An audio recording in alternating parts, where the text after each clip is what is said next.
World War II, the biggest automobile company in the world, control a third or 40% of the of the car market in the United States, expanding in the world, taking over Opel in Europe, and on. It was on top of everything.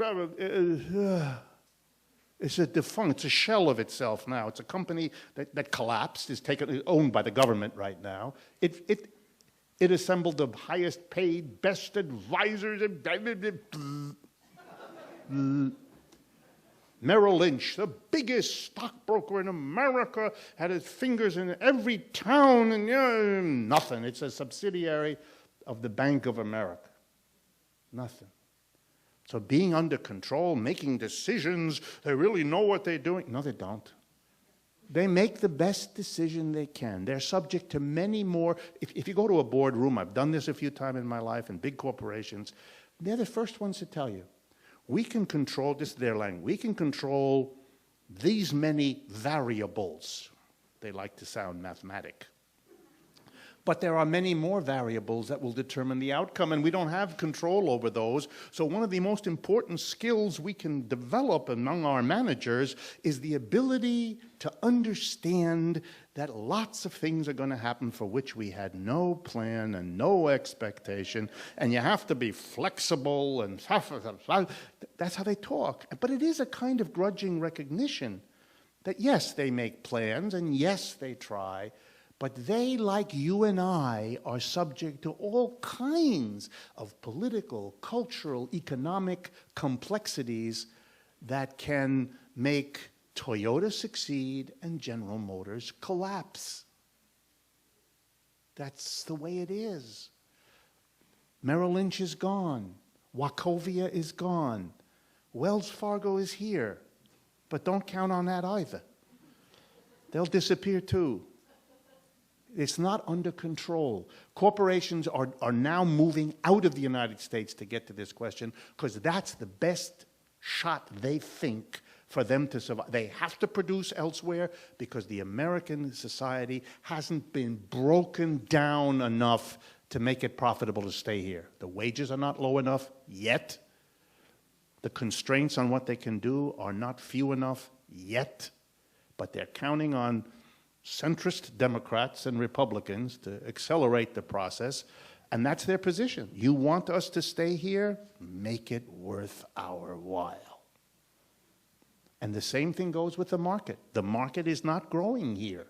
The market is growing elsewhere, so American corporations are going to go there. By the way, they know there are risks in that. There are no guarantees, but it's the best they can figure out to do, and we're going to live with the consequences, good, bad, or indifferent, of the gambles they're making.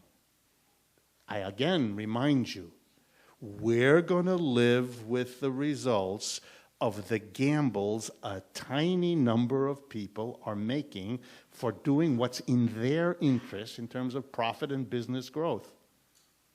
For us to believe that what they do for their interest will in some magical way end up being the best for all of us is a level of gullibility we should have outgrown around age 6.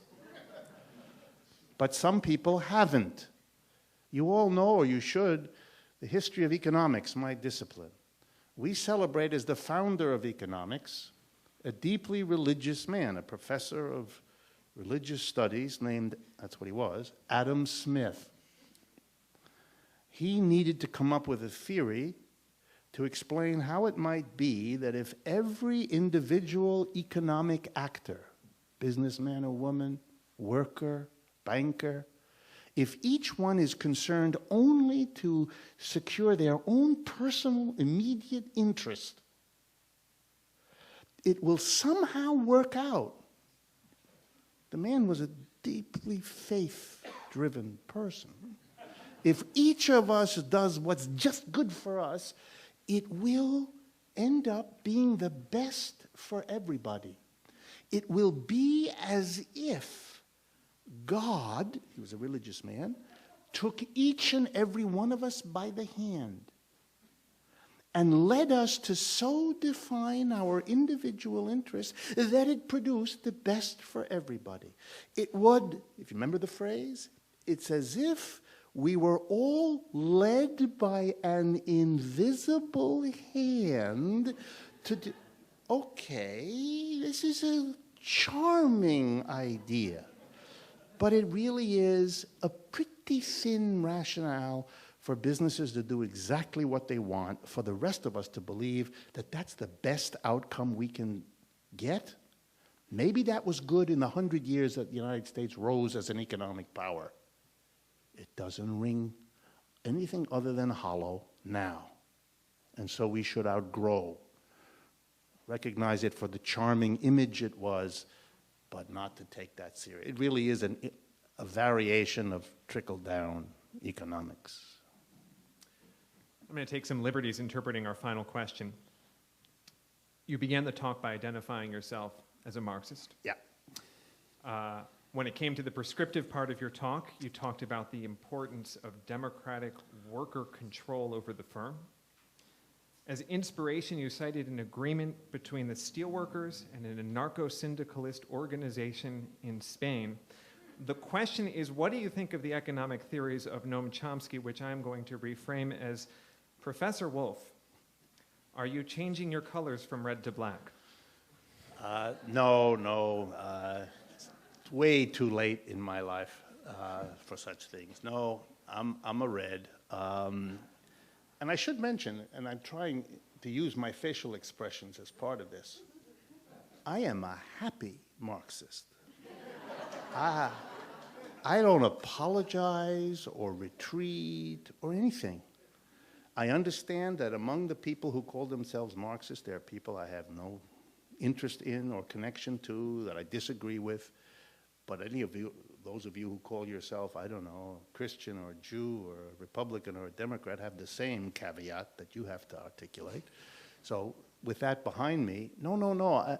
I don't imagine that this is all going to work out because little groups of people do something and then it'll magically come together. No, I believe we need strong, well-developed organizations.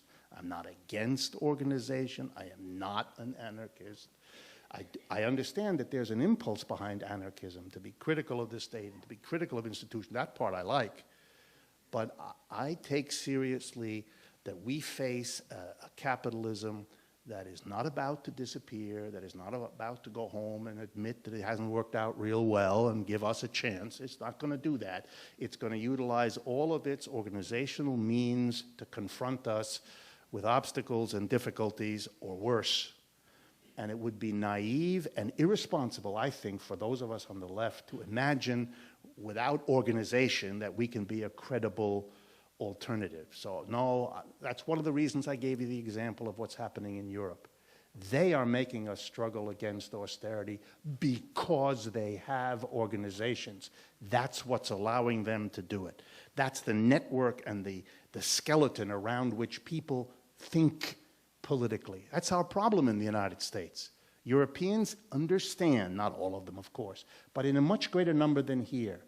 You don't solve a social problem with an individual solution. You need a social solution and a social movement to win a social solution. And they see those organizations, not uncritically, they have all their criticisms of them, but they see the Socialist Party, the Communist Party, the Green Party, the trade unions, and so on, as important institutions with all their differences that can allow social expression. So that a worker in France, it's a country I know best because my family comes from there, that a worker in France thinks of the trade union and the socialist and communist parties as important ways of expressing his or her upset with what's going on, a way to change the direction of society. Sure, you take individual steps for your own needs and crises, but you don't stop with that. You also want, need, and respect organization, the need to support it, to sustain it. Organizations are flowers that need nurturance and watering and care and respect. Americans have been taught much too much that an organization is a danger, a threat, a fearful thing that will take away your precious individuality. We're a country obsessed by individuality, and we go into a McDonald's that looks exactly the same in Seattle as it does in Scarsdale. we all wear the same jeans. It's extraordinary, the split mentality we have, but it doesn't mean that that isn't an important impediment. And we have to find a way as a nation to understand and respect organizations, or else we will only be occasional nice folks, including professors, giving talks, and that's only a small part of what has to happen and what all of you have to do. So let me thank you again for coming. Let's thank Professor Richard Wolff.